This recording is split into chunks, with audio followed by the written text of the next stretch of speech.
Hey everyone. So I've been looking at a couple of co-working and flex opportunities in shopping centres, and I've helped look at some in the past, both in Australia and Asia. And I just wanted to do a short video on some of the key differences and key considerations that you need to really think about, especially as an operator, but also if you're the shopping centre owner.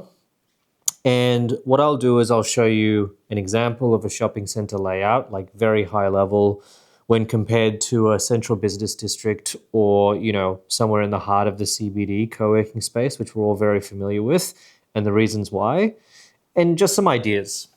We're all in this together. Any ideas that I've seen or I've come up with that might work for you if you're considering an opportunity like this, I want to share via this platform.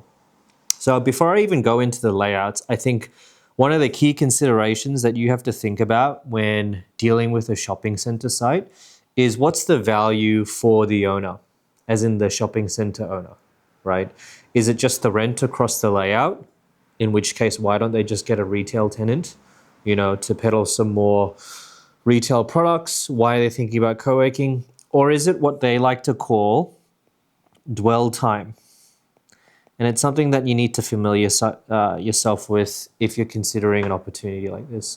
And long story short, it's essentially how long can you have a customer stay within the shopping center environment because they're more likely to engage in multiple services, buy more products, blah, blah, blah.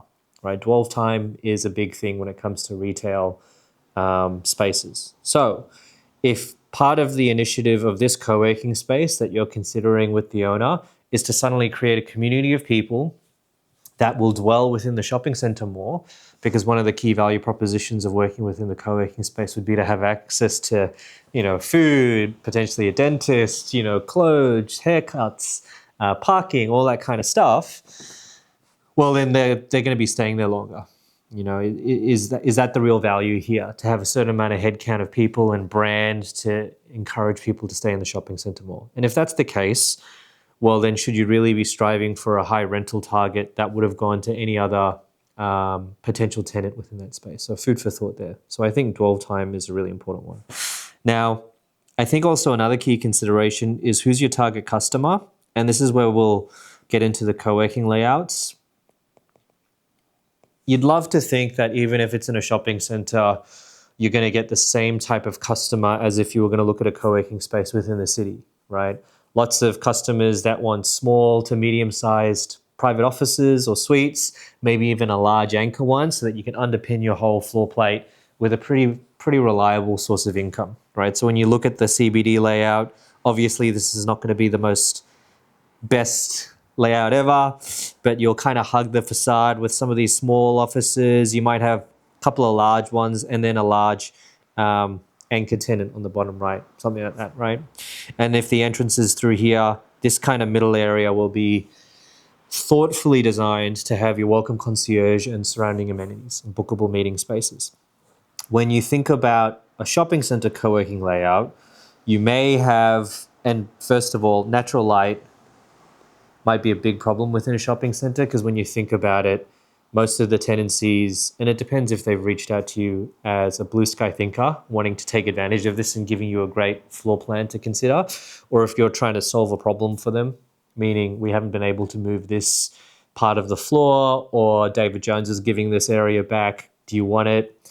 Natural light's pretty tough because you don't get a lot in shopping centers because they purposefully use these, don't know what the lighting grade is, but it's artificial so that it makes the colors of the clothes pop more. So when you look at clothes, you're like, that looks really green, and you buy it, and then you go outside and you're like, it's not as green as I thought. It's all in the way that it's presented. But when you're in a shopping center co-working layout, almost just forget the CBD layout. You might get lucky and say you've got kind of natural light on the right-hand side. You might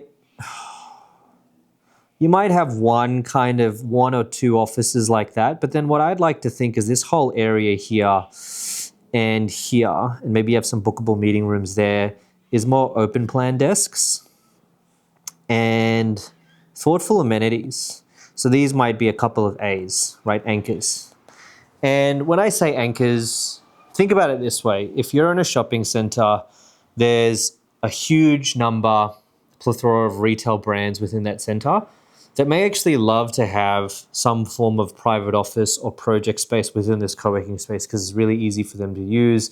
They don't have that within their own retail footprint because every square meter has essentially been used to showcase products to sell because that's their core business.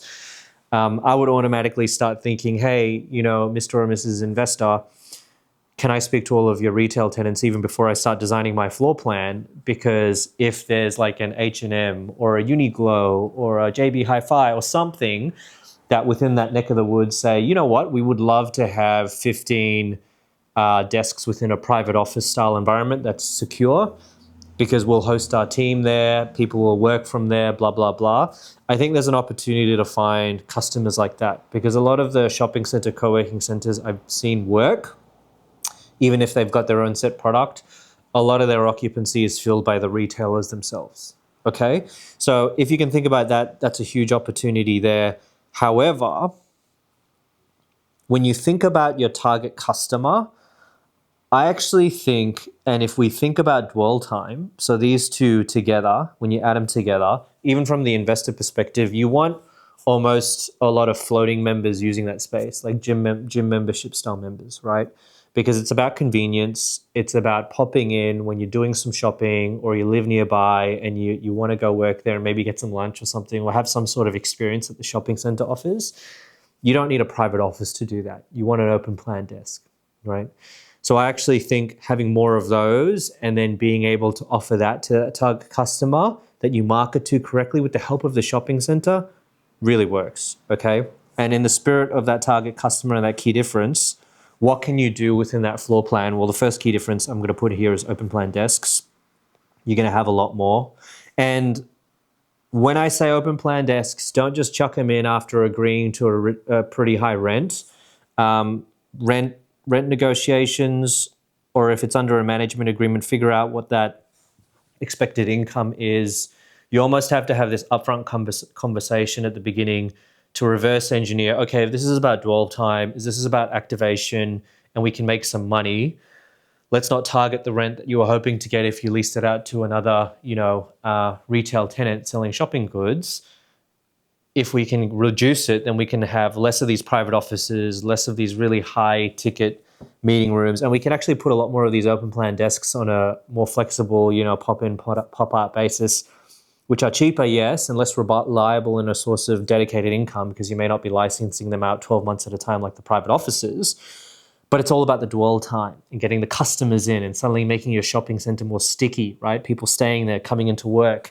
And then if you're lucky and you get a bunch of anchors as well, a bunch of those retailers getting offices, it could work. It could all come together pretty perfectly, right? When you think about it this way. I actually think a really key difference is when you think about it, not just dwell time within the shopping center, but what are some offerings that you can put in? Is offerings with 2 R's or one?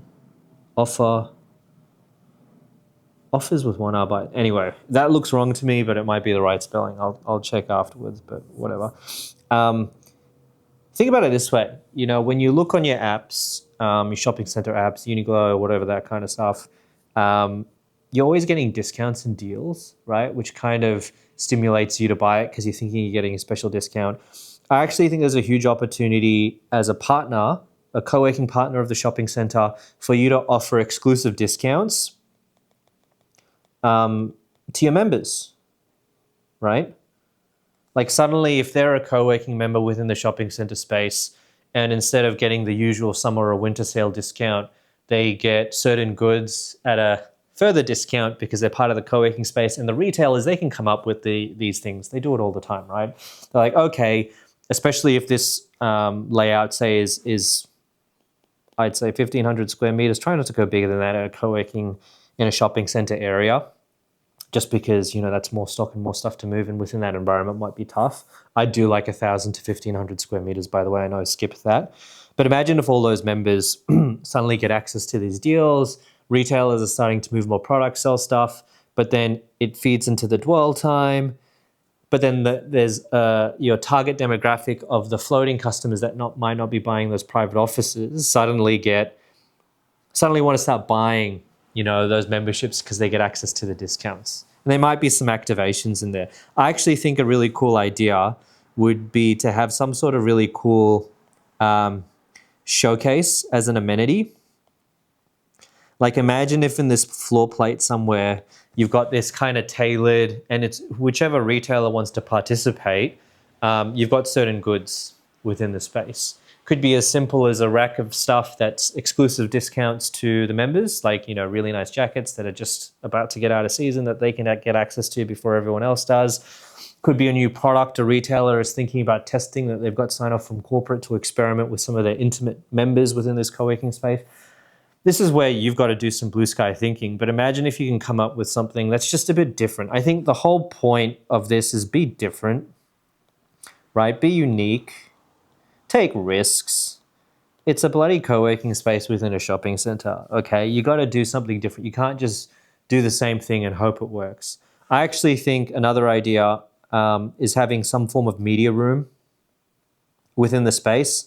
So not just a podcast studio, because everyone's got a podcast studio almost at this point within even their own tenancy, but all of these retailers who are trying to speak to their customer, who are trying to speak to Gen Z and beyond, yeah, they're doing their TikToks, they're doing their reels, but imagine if there was something within the co-working space that all the retailers within the shopping center could use to take photos of products, to do proper talking head videos because the lighting's correct. There's no natural light. You don't want natural light in these media rooms, so it's perfect for a shopping center space, I imagine. It could almost be like a bit of a content creation hub for these retailers. And then it might also help you sell some of these anchor tenant offices because they want presence in there so that their team can just kind of go into that room, shoot some products, showcase some new products, and come up with some ideas to shoot content. Because the phone talking thing works, but it's so saturated now. Like everyone's doing it.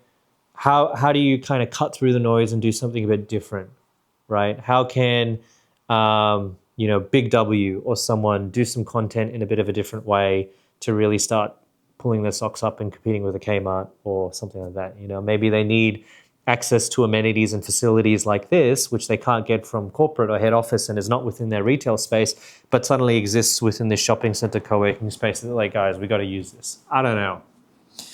Experiment. So hopefully that was helpful. If you want to talk more about this, please hit me up. Always happy to have a conversation. But I do think the shopping center play, if you do it correctly, like you think about these, I just rubbed that out. Think about all of these things that I've talked about, and there's more. We could talk about this for ages, but I think it's going to be a thing, especially if it's small, right? Like less than alligator. I think, yeah, that's right, because it spells less when you look at it that way. Yeah, alligator eats the bigger one, so bigger. Yeah. So if X is less than 1500, okay? So good luck to you, and I'll speak to you again soon.